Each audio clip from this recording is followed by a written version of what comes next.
Easy peasy, man. Alrighty, so joining me today, he vocally slices, verbally dices, and ultimately technical death metally entices. He's the best Best dad dad ever. ever.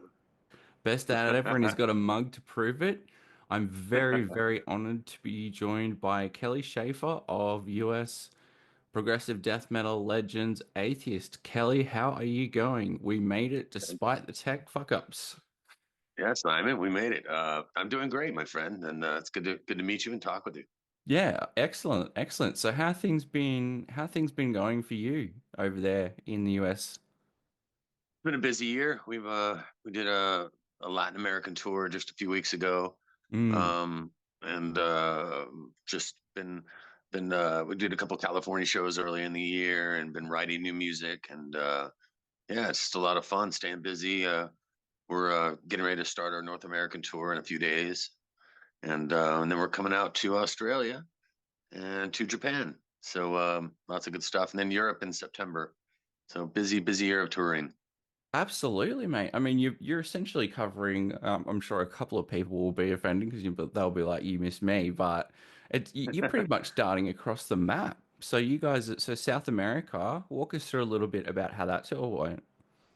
Well, that's just man, the fan base in South America and all through Latin America, Mexico and Costa Rica and just huge avid metal fans, very passionate, very they respond differently to this music and they respond to different albums um, differently than the rest of the world does. So, Elements, our third album, is a very popular record down south because it has a lot of Latin jazz on it, Mm, um, and Latin jazz influence, I should say, along with the mm. metal. And but I just can't say enough about the infectious sort of passion that they have and the way they react to the music. We it was our second time down there, and this was the best time. It was just a lot of fun, and got to do it with our Cryptopsy friends. We've done Europe with Cryptopsy and now South America with them as well, and we just have a lot of fun together. We're very like-minded bands as people, so Mm. it's hard sometimes you get out, if you find yourself touring with a band that maybe is difficult to get along with, that can make for a shitty tour. But we've just had like stellar times with Cryptopsy and Suffocation and bands like that. We've always had a good time with, so that really matters. But Mm. yeah, so a lot of fun, a lot of flying. That's one of the hardest things about South America is you can't drive through South America. You have to fly every morning. So a lot of times we, pack up from the gig, get back to the hotel at like 2 in the morning, and then we have to be in the lobby at 4 in the morning to get to the airport by 6. And so that goes on for about 2 weeks, Oh and wow. where you're just literally not getting any sleep at all. And but it's worth it though. It's a lot of fun. Mm. Mm. That sounds interesting. That sounds very similar to what you basically geographically have to do that here with Australia. So how do you find managing that? I mean, you've been in the band for quite a while. 2 weeks of having to get up at 4 to 6 a.m. every day touring. Um, Not as easy as when you say, fresh 18 years old, trying to do it. Like, what helped you pull through that touring cycle. Like, I guess it helps to have, for instance, the passionate South American fans, plus the fact you're on tour and being with your mates in Cryptopsy. But it sounds also pretty grueling too, man. No, no question. It's it's far from glamorous when the shows are fantastic, but it's the actual sitting in the airport for 3 hours, 4 hours, and every morning after you're dead tired from playing just a few hours prior. But I don't know, you just kind of appreciate it, and just remember, hey, we're not working in a factory somewhere doing the same mundane job day after day after day, and you just got to keep that in your head and keep yourself in check and just Mm, appreciate the fact that for me it's different. I mean, the guys in my band are a lot younger, and so mm, for me, I have this intense appreciation for the opportunities, mm, and I've been doing this 35 years, so it's I never lose sight of that. I'm always Yeah. grateful. And the young guys in my band, they're obviously grateful. It's their first time down there, and so they got to Mm, see a lot of things. And it's fun for me to take these guys out around the world and have them see things that they have never seen before. It makes it fun uh, mm, to go to different places. We went to Italy, and we played in Venice, we played in Rome, and places like that. And just to see their excitement is a lot of fun for me. mm, And the bonus is just getting to play the music and the shows and the reaction from the fans. It's amazing. mm. Good job. Fantastic. That's great. That's great. Yeah. And in terms of playing the music, I guess one of the things that I'm very curious to kind of question you about around, it's probably, I imagine it's probably like second nature to you as a vocalist, but when we look at atheist music, it's quite complex in terms of time signatures, time changes. You mentioned before, some albums might have a bit more of a Latin jazz influence, some might have another sort of influence in the mix. As a vocalist, what's your sort of experience of trying to, I guess, manage your vocal duties amongst those ever-changing kind of rhythmic dynamics on Well, the live front? I wrote a lot of it on guitar. So I mean, I Mm, I played guitar in the band up until '93. yeah. So I have an understanding and a feel for the time shift and the changes that kind of weave in and out of our songs. So it does become kind of second nature. Mm, Um, for me, remembering lyrics is not really an issue. As soon as I hear the music, the lyrics pop into my head. With the exception of every now and then, if we've pulled in over the last 2 years a lot of songs that haven't been played in 30 plus years. So I wow, had to kind of yeah. go back and brush up a little bit every now and then. One of the harder things is doing a second verse first or first verse second, where you fuck it up like that. If you start the phrase with the wrong word, then for me, because of the way that I've sort of ingested and remember the lyrics, I've got to make sure that I don't start with the wrong verse, for some Mm, reason, because if I do, there's no way I can fucking fix it. So that's mm, happened to me over the last, 5 years, a little bit here and there. But yeah, it's just just been doing it for so long, and these songs are such a part of me, and I just I feel they're just kind of woven into my soul. So mm. and vocally, in terms of like staying, um because we're doing like 32 shows in 34 days, something like that. Wow. um that's a lot of, there's no days off. And Mm, so yeah, you gotta, I mean, I am definitely far from the picture of vocalist health. mm, When it comes, I should say it's not a health thing, but it's an example to other vocalists. I would be a horrible example because I mm, drink Jägermeister and I smoke cigarettes and I smoke weed, mm. and that's just my formula, man. That's how I roll. But I think Jägermeister oddly has been this huge blessing for me over the last few years because if you drink whiskey or tequila or things like that on the road, it really dehydrates your vocals. And Mm, somehow Jaeger just doesn't do that. I found other singers that we've toured with have found that to be the case as well. And so yeah, I just like to have fun, man. You know what I mean? And it could all be over tomorrow. So I just mm. try to go out and have a good time, keep my head in the right space, and just enjoy the moment every day that it happens. That's fantastic. That's great to hear. And I promise listeners, there's not a bottle of Jaeger just slowly being sort of descended down behind us as we speak. Here it is right here. Jaeger and Red uh, Bull, man. Yeah, the Red Bull really helps a lot too because drinking a little bit of Red Bull, you kind of feel, you feel like your edges are smoothed out, but you've also got a lot of energy. So, mm, I usually, and I'm a very calm person until about 7 p.m. And mm, then once it's time to turn into that guy, I'm definitely an entirely different person on stage than I am as a day-to-day human being, mm, So it's mm. kind of so it's a lot of fun to turn into that character after dark.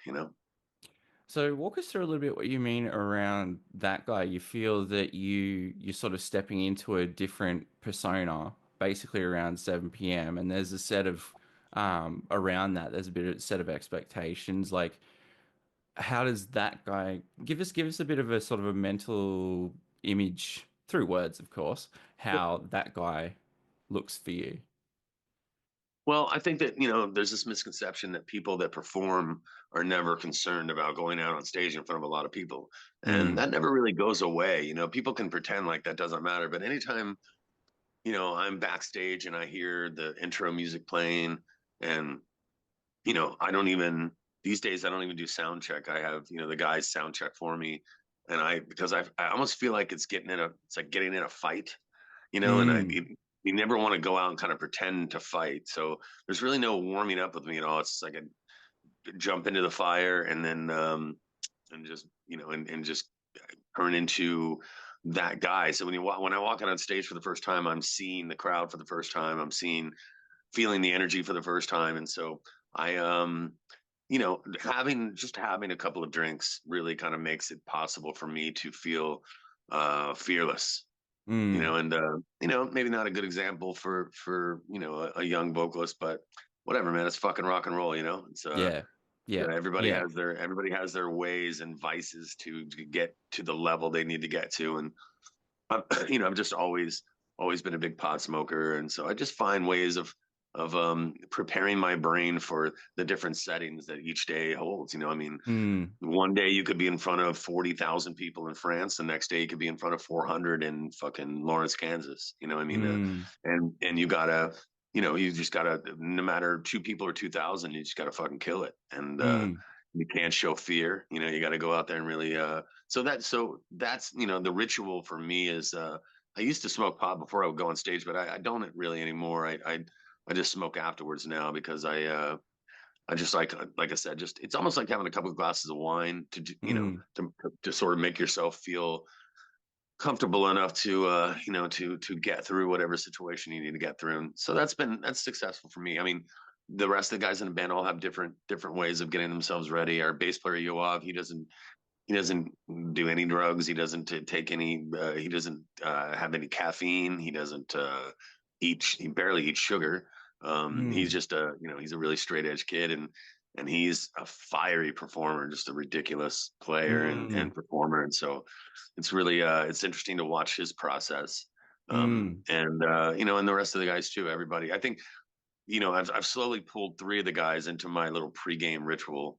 You know, we usually have one shot together yeah. before we go on stage, and it's just been working. I mean, I've had the lineup that I have right now for we've done this will be the fourth or fifth tour that we've done around the world, and you know, we're really coming into a real comfort zone as far as trusting each other to go on stage and perform at a level that's equal across the stage. You know, and Mm.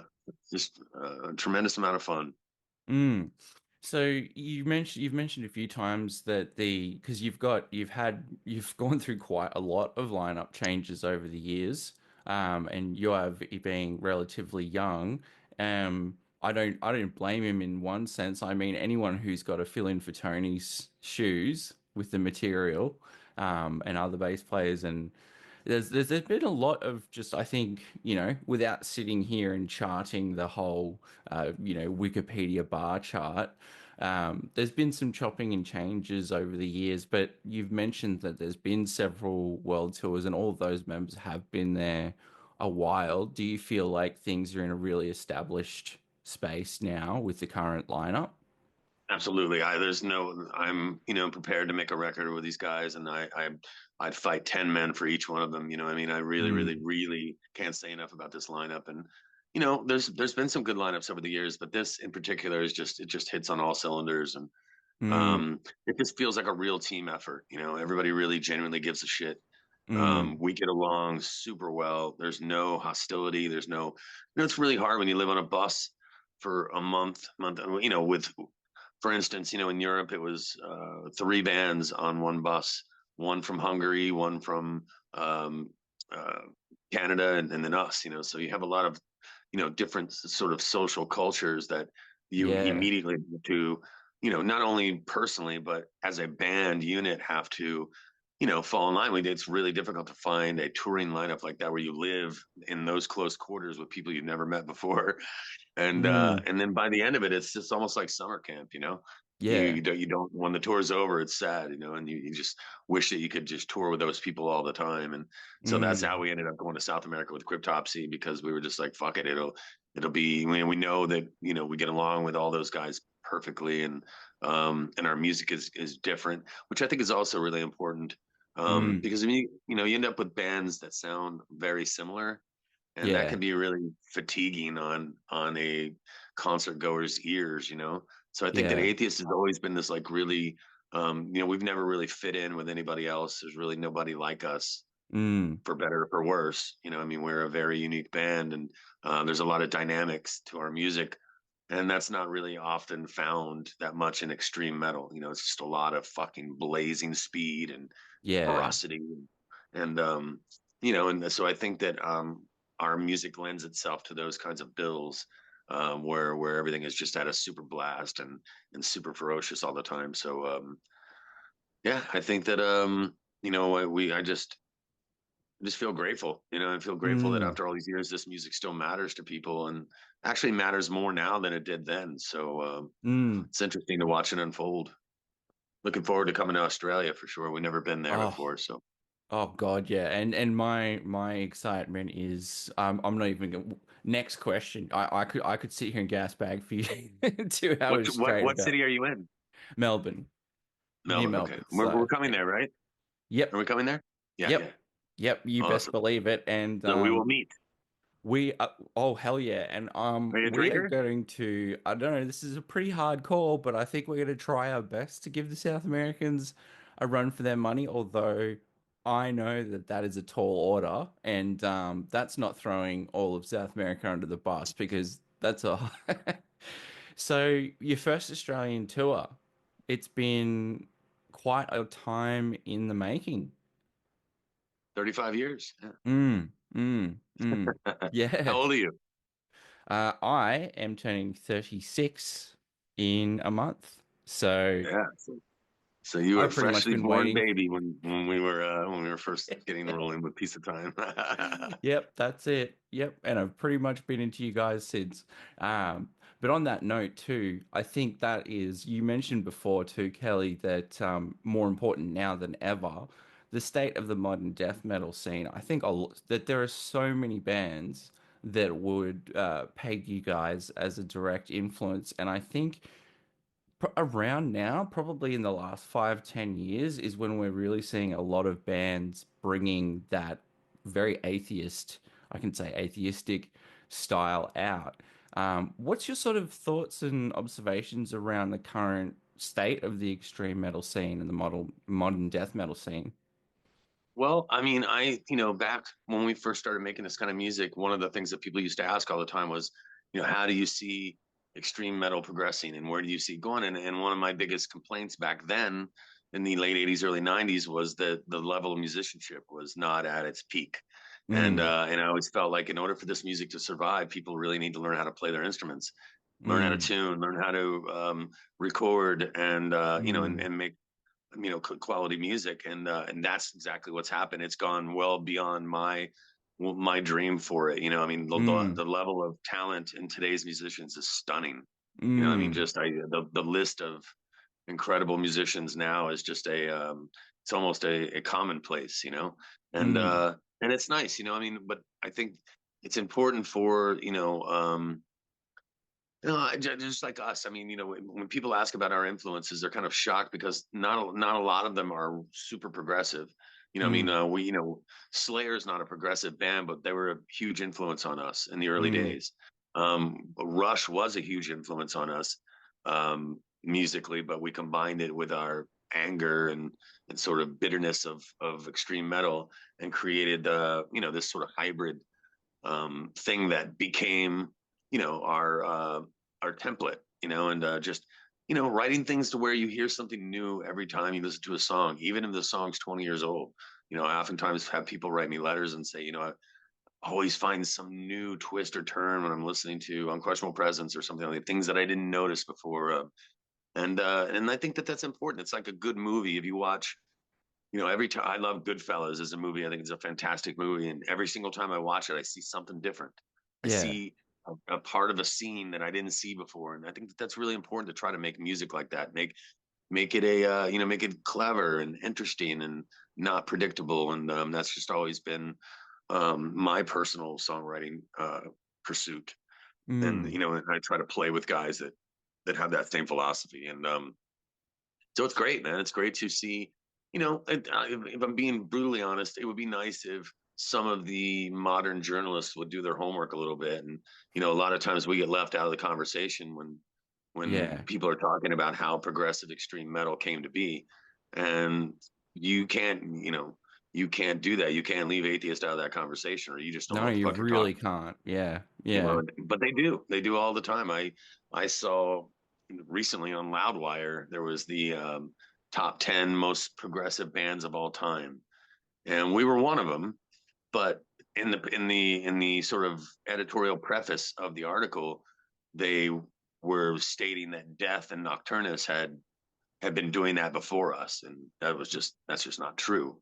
So Mm. I think a lot of times the modern writers don't go far back enough into history to kind of tell the story correctly. I love I love the I love to hear stories about Led Zeppelin and the Who and all the bands back then, and I like to hear what the pecking order was for bands and how I love the way things come to be, and it's important to tell history in a correct Mm. way and chronologically. And so I just think because of our inactivity, we went away for 17 years, came back.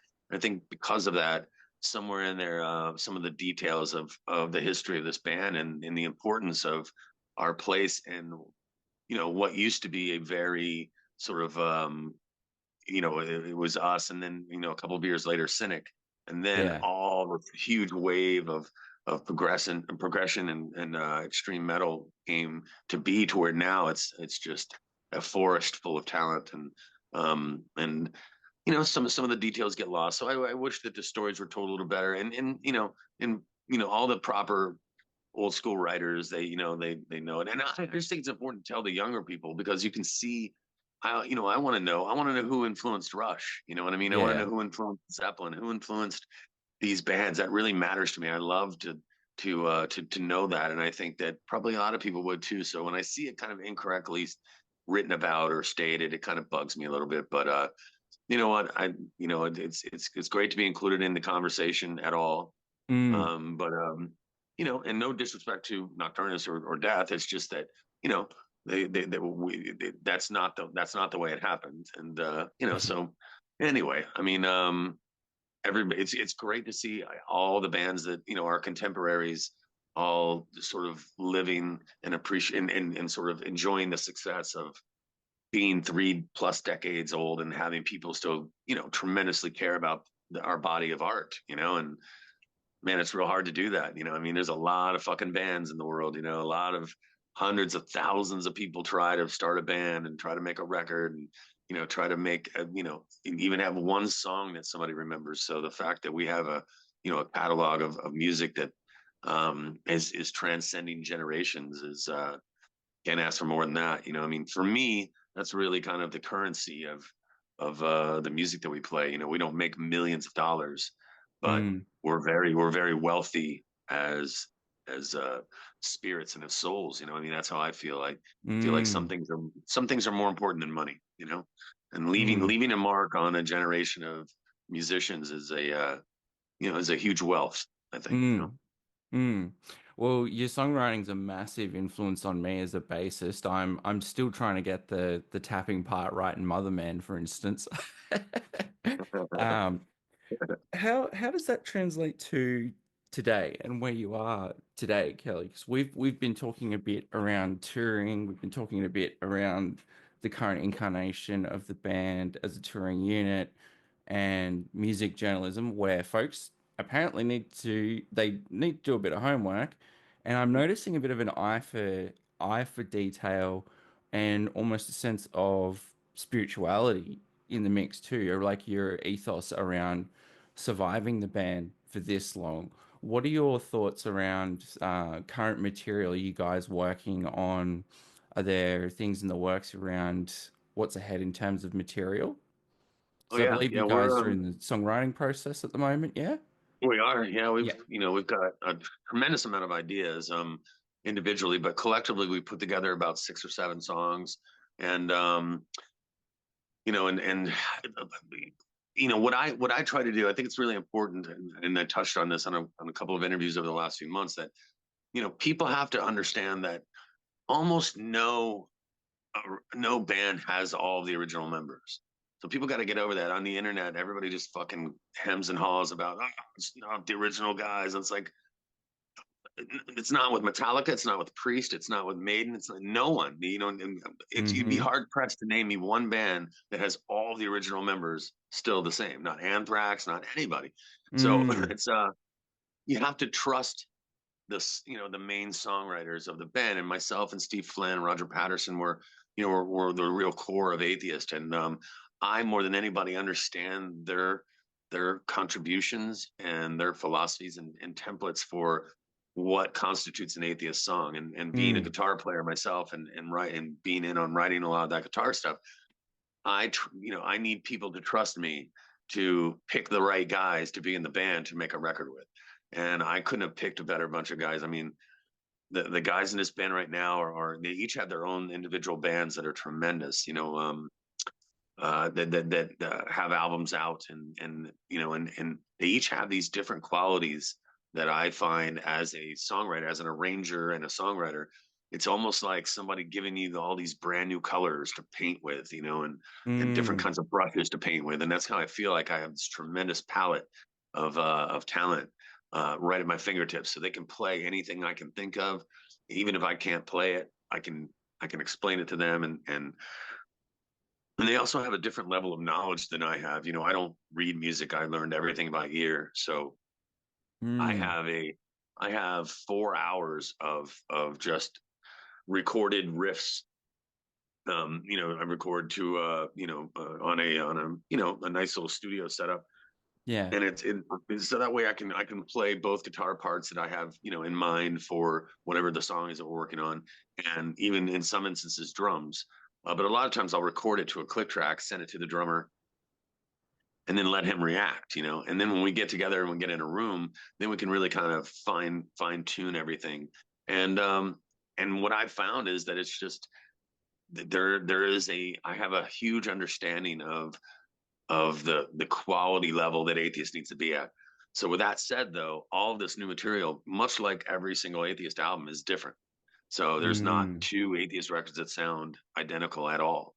They're Mm. quite different, actually, and Absolutely. Yeah. this one will be the same, but it'll be subscribing to that same philosophy of catching people off guard, um, not tricking their ears, but sort of tickling their ears with different things that you wouldn't expect. The unexpected is something that I really love, and I love dynamics. I love it for it to be ferocious and then not, and then ferocious again, and just those pauses. I think a lot of really, really extreme blast music, metal and stuff like that. I think that's one thing that's kind of missing from that, is that it's so fast and so heavy every single song for a whole album that your ear just kind of gets used to it. It's just all this Mm. all the time.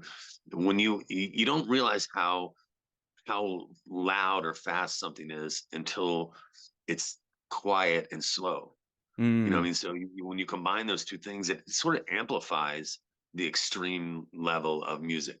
So I like that philosophy of no rules in music. There are no matter what record we make, there's always going to be somebody that's going to be like, oh, it's not Unquestionable Presence, or it's oh, the production sounds too modern, and there's just always it's tough, man. I mean, and it's always by 35 and 35 years old and below.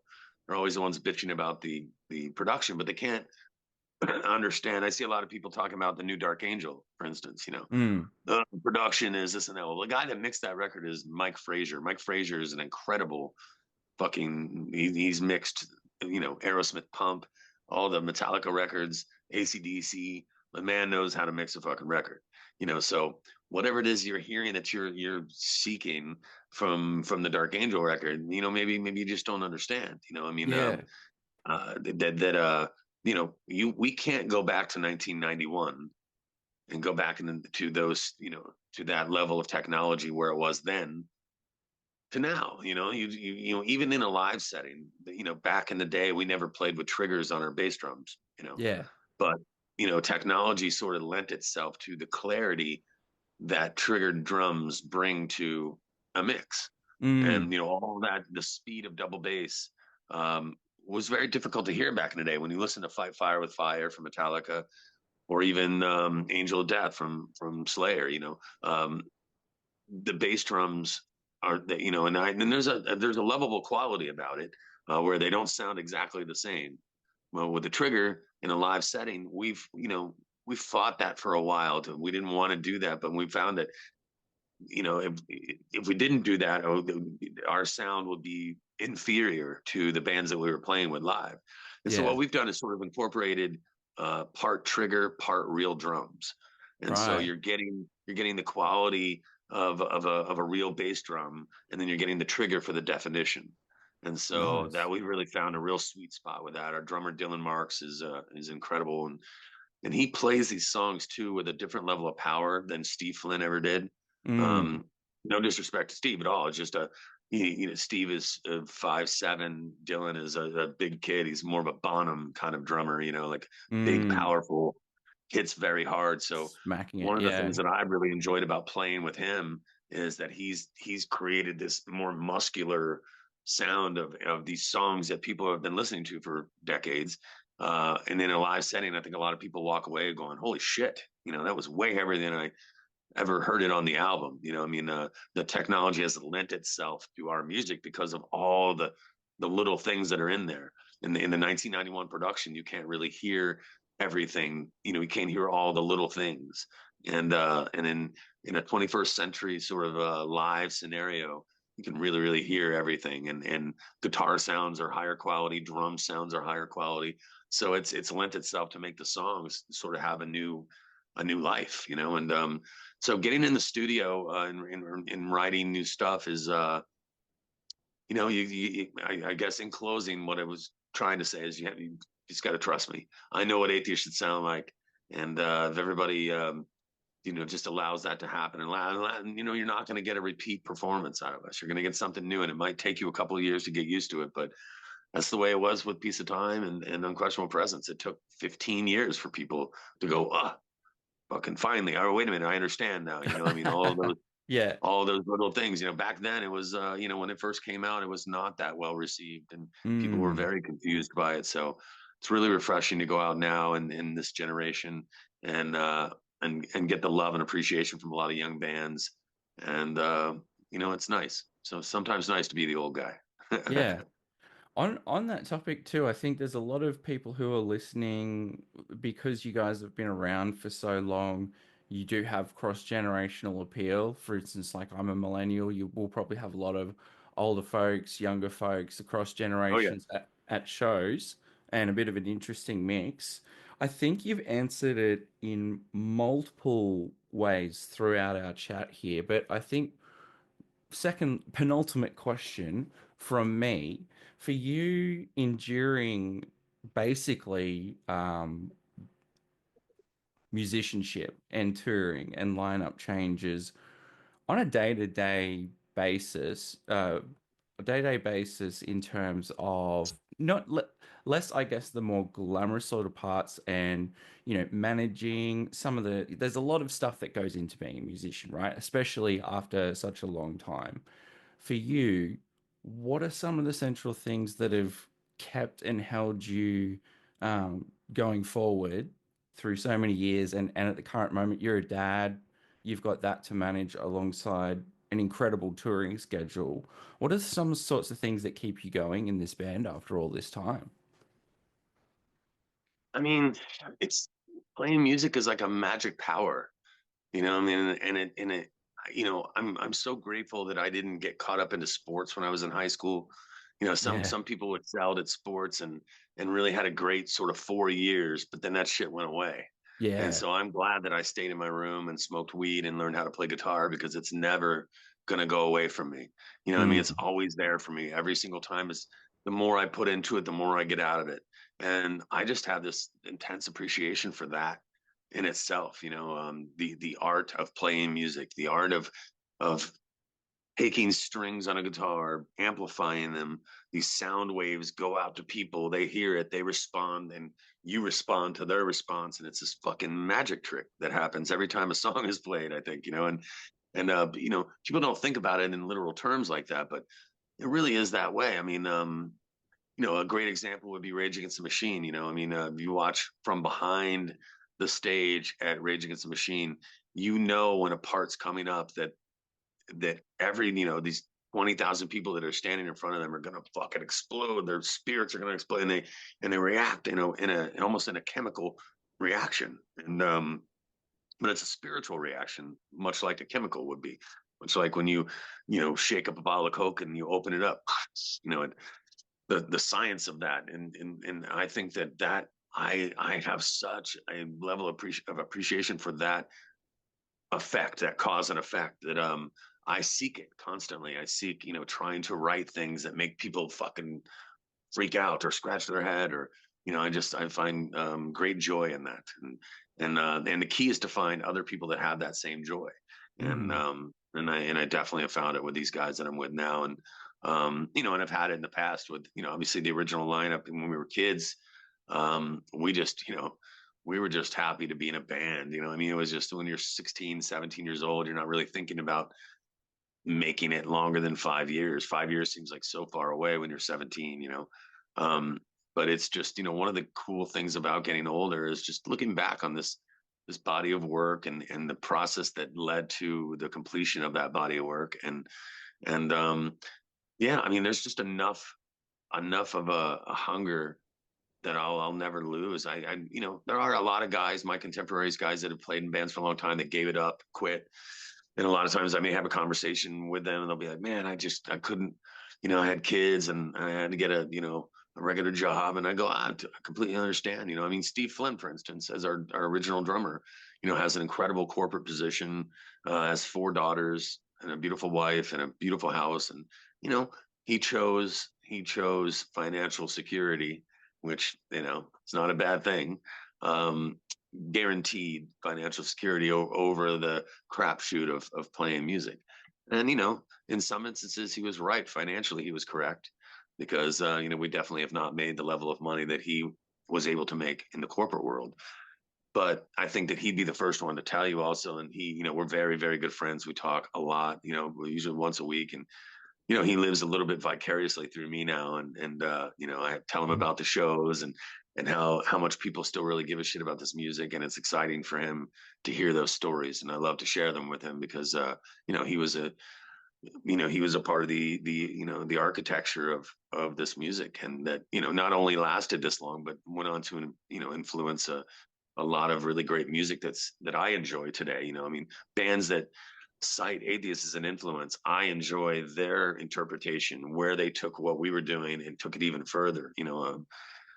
Between the Buried and Me, Animals as Leaders, even Gorguts, for instance. We toured with Gorguts in the early days, 1991, when those kids were, I don't know, maybe 18 years old, and the first Gorguts record was very primitive. And I think that Luke LeMay was a very smart kid, and he saw kind of what we were doing, and took his own, and took and sort of made his own technical prowess.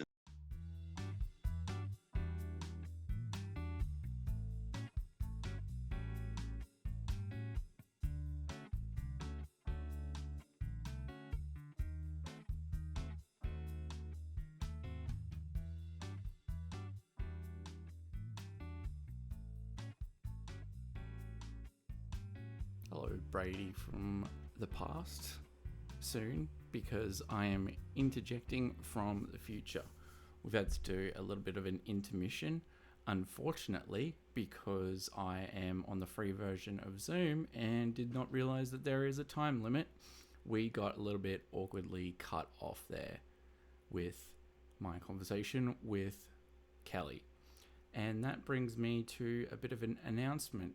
So this podcast and blog has been going for about 4 years now, and I'm not sure if people realize, but trying to run both a blog and a podcast completely ad-free, completely voluntary, and without relying on paid shills or promotion or anything like that. All of our promotion of artists is free.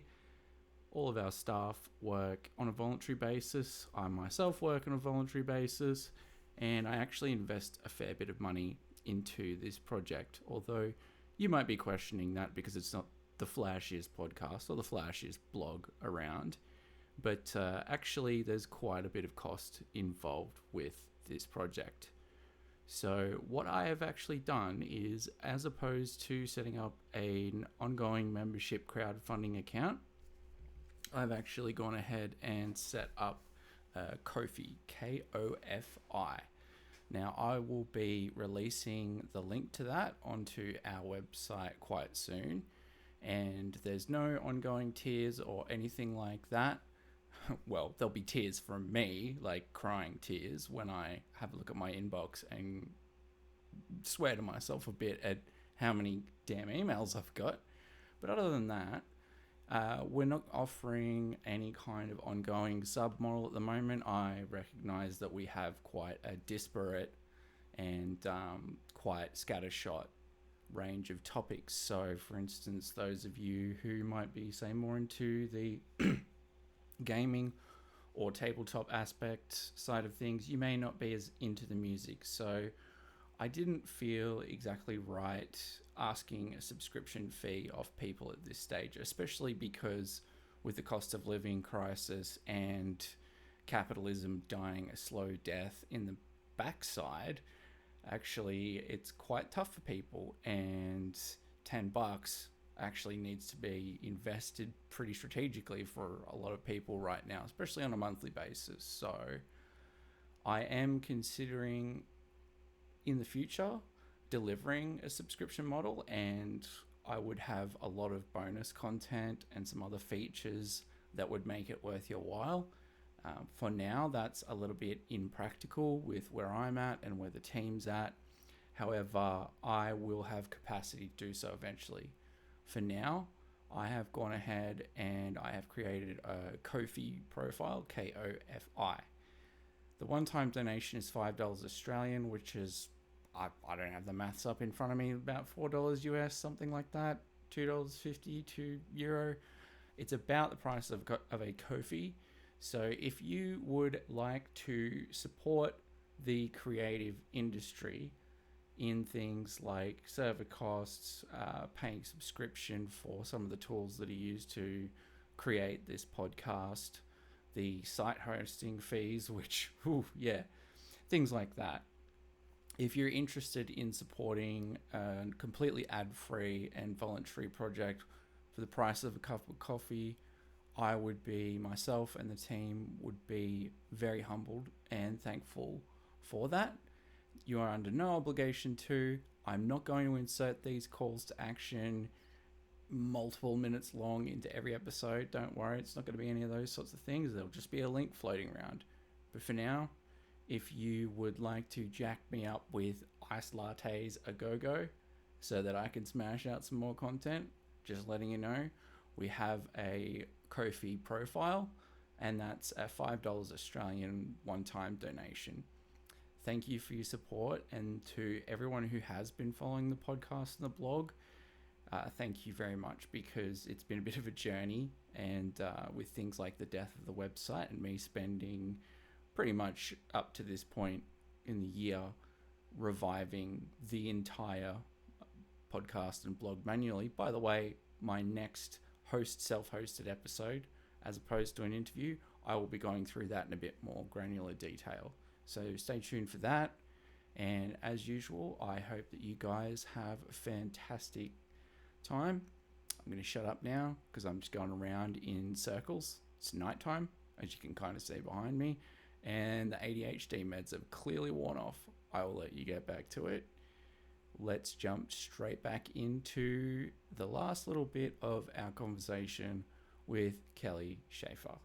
Thank you again, Kelly, and thank you very much to Anthony Blaney from yourmatebookings.com. Go check the dude out. He is absolutely smashing it with tours at the moment, and this interview could not have happened without him.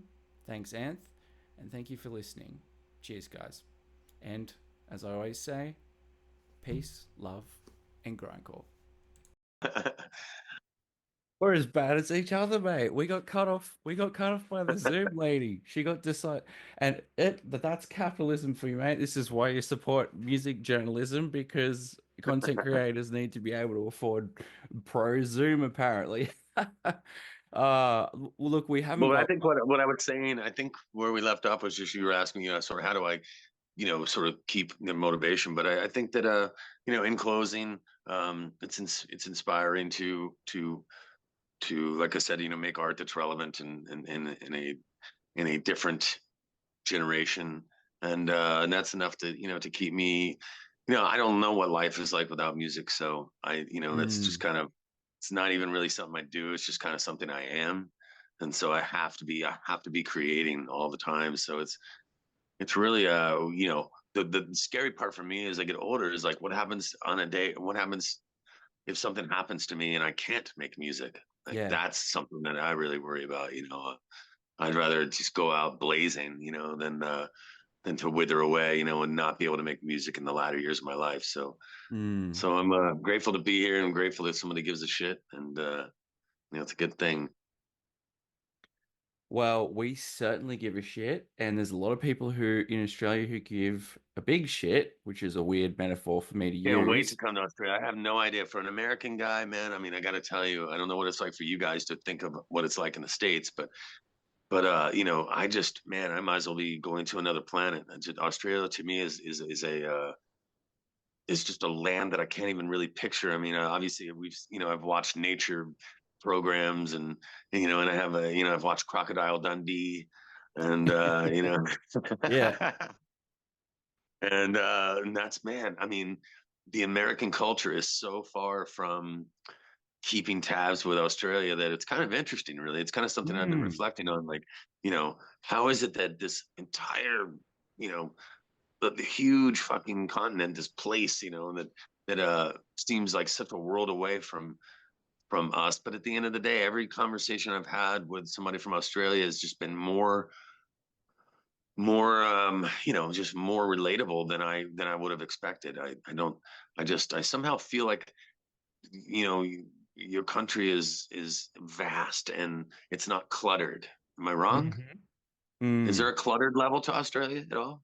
We're a very heavily urbanized country, so but that's the West and the world in general. So I mean, it reflects your tour dates, really. Most people find themselves in urban areas in Australia, particularly on the coasts. But it's very interesting that it's been so long and you haven't been to Australia. Were there any attempts? I know we're wrapping up soon, but here's me throwing in more Well, questions. well, I'm we just were as bad, but were there we were any sort friends of, with yeah, Alarum, Mark and Alarum. shout out to As a matter of Mark fact, Heffernan? Yep. a cool story about that is Atheist had been broken up. I went off and did Neurotica, and toured with Neurotica for a number of years, and then I got an email from Mark, and he's like, "Hey man, we're playing in St. Petersburg.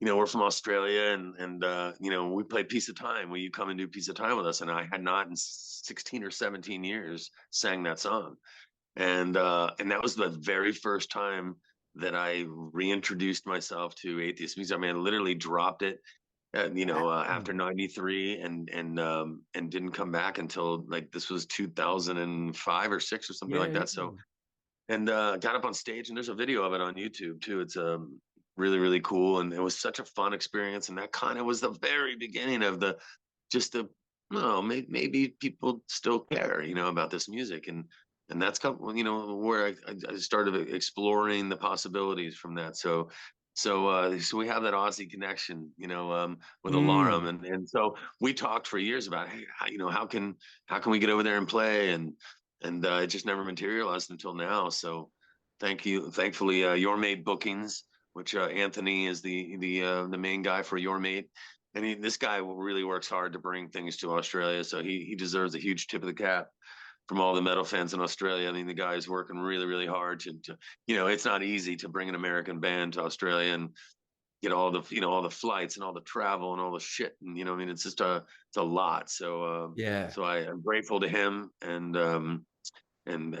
also, another Simon from Pull the Plug Patches, Yeah, yep, um, yep. which is a huge, just he's been a guy that I've talked to for the last several years, and I've just watched him grow his company into this really super high quality metal merchandise company with his pins and patches, and his merchandise is just incredible Yeah. and always really reliable. And can't say enough about him and his company. Pull the Plug Patches have sponsored, I think, this the second tour. They sponsored the Cynic tour with us, Atheist and Cynic, Mm. and that was a fun tour. That's something that I think would have been cool in Australia.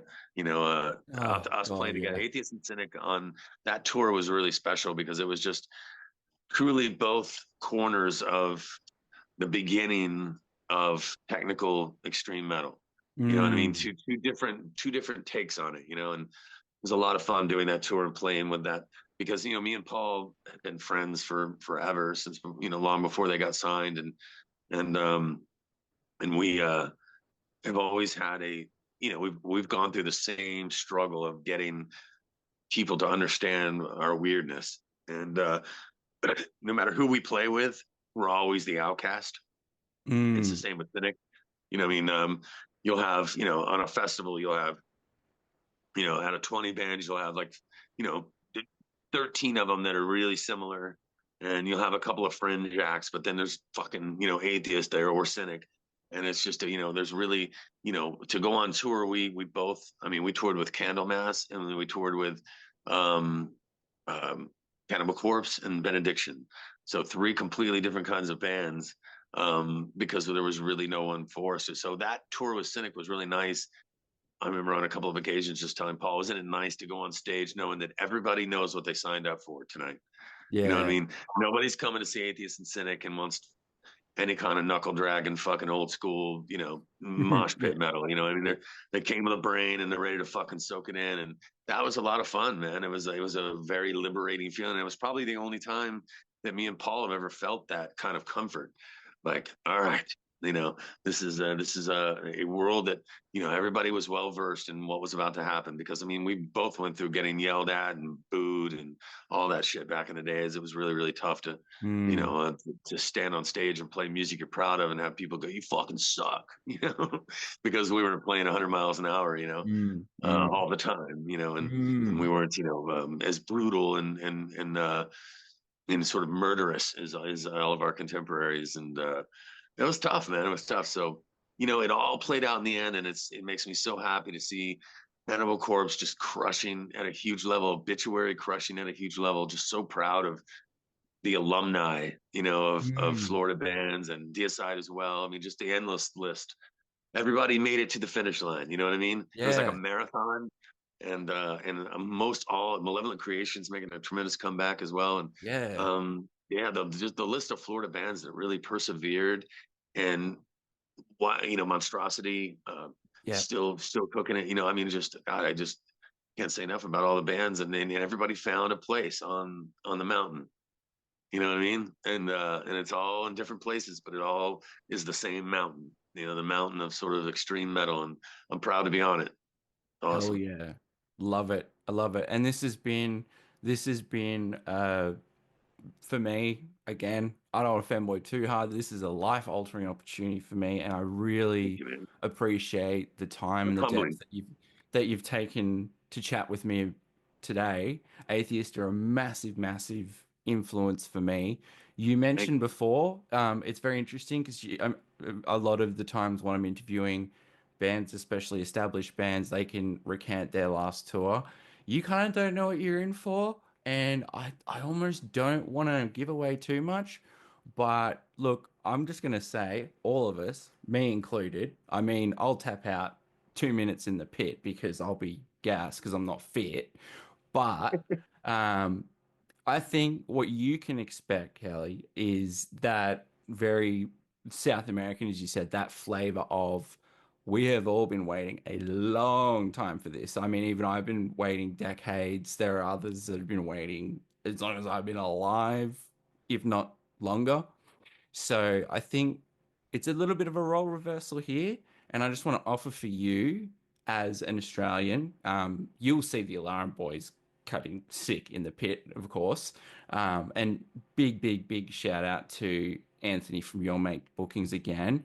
He's a consummate professional and he's been killing it with the tours. So I just want to offer some reassurance, but also some excitement because you've talked a lot about that energy, and we are going to give you some goddamn fucking energy in those pits. It's I believe it. decades I of believe it. pent up energy.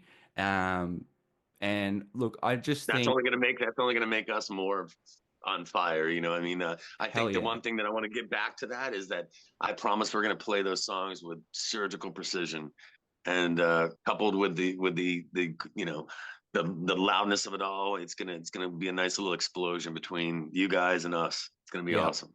Yep. I think there's gonna be international headlines, dude. I think it's gonna be there were multiple nuclear explosions across Australia that happened to coincidence with the time. Thank you so much for the Thank you, opportunity, Simon. Craig Kelly, and I look forward to What's the catching name of up. your band? My band, Uh-huh.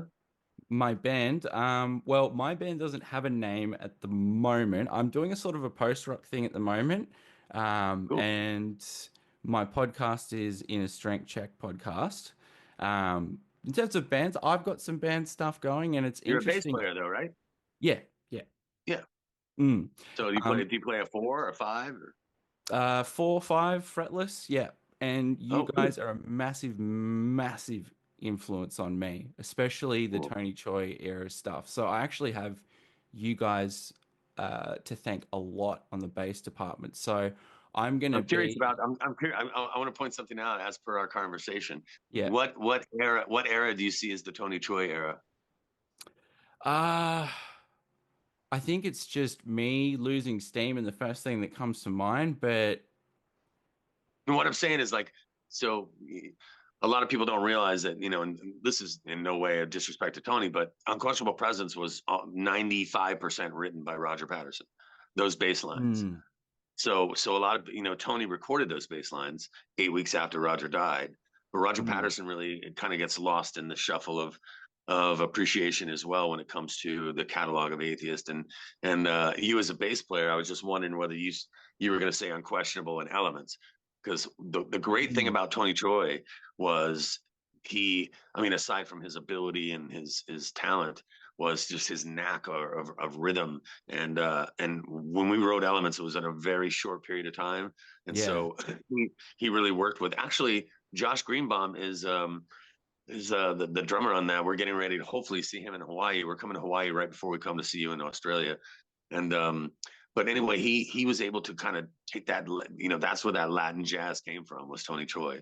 And Mm, so he's really owed a lot of credit on Elements for that vibe. You know what I mean? And mm, and we really had zero time to think about it. Like, that yeah. whole record was just written very quickly, and we didn't have time. A lot of times if you write songs, you get to kind of live with them, play them for people, see how it feels live, playing them live. There was none of that shit. It was just Mm. we just, that was an incredible experience. But so I was just curious, as somebody from the younger generation, what you saw as the Tony Choi sort of era of Atheist. I'd say more around elements, and I definitely didn't want to disrespect Patterson I think across the board is my general. That's an interesting point though, and it reiterates what we were talking about before, how certain things will come to mind, and people will kind of skip out parts. I think for me as a bass player, everything you guys have done and every instrument, and including your vocals, has been a massive influence on me as a listener, as a player. I actually would credit Atheist as a large reason as to why I got into bass playing in general, as opposed to being, okay, I just want to be a yet another Andreas Kisser or etc. So I think for me as a musician, another thing I want to sort of, God, I could spend all day fanboying here, man. You got to cut me off at Oh one man, point. listen. Hey, listen, Simon. We're one thing that you need to understand, from us anyway. I'm a fan of metal just like you are, man. I'll fanboy out on Merciful Fate all day long, and Mm, and fucking Black Sabbath and shit like that just like moves my blood. And so mm, I love to talk about music with people. So, you know, if the word fanboy sort of gets this derogatory fucking sort of vibe, but man, there needs to be more fan people. You know what I mean? Mm, The fans of the story of how these songs came about, and how somebody can make a record on the other side of Earth that matter to you in Australia as a young man trying to play me. You know, I mean that shit you just can't put a price on. So I can't say enough thank you for that. And every time I hear that story from anybody, I think I get caught up in the science of it. Like, what the fuck does that happen?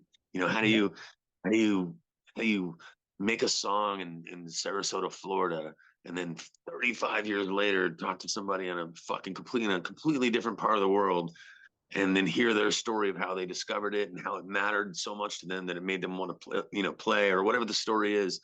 That's exciting to me. I love hearing those kinds of because that's organic. You know, Mm, that's not calculated or preconceived or put together. You know, that's just almost the same way plants grow. You know what I mean? Like it's just fucking how I can't get enough of that cause and effect of that, mm, and it continues, and it happened throughout blues music and and soul and R&B and all. You know, I mean, the power of influence, you know, to keep the ball rolling in a progress, and keep music progressing is so fucking important, but so overlooked in a lot of ways, you know, especially in yeah. this day and age where music is instant. You can just anything you want to hear is at your fingertips. Mm. Um, I come from an era where it was just, man, you know, tape trading Tape and trading, yeah. when somebody said something about this band from Holland and you know, Distros, you got yeah. to check out their demo and somebody sends you the demo and you hope that it made it through the mail without getting Yep. crushed and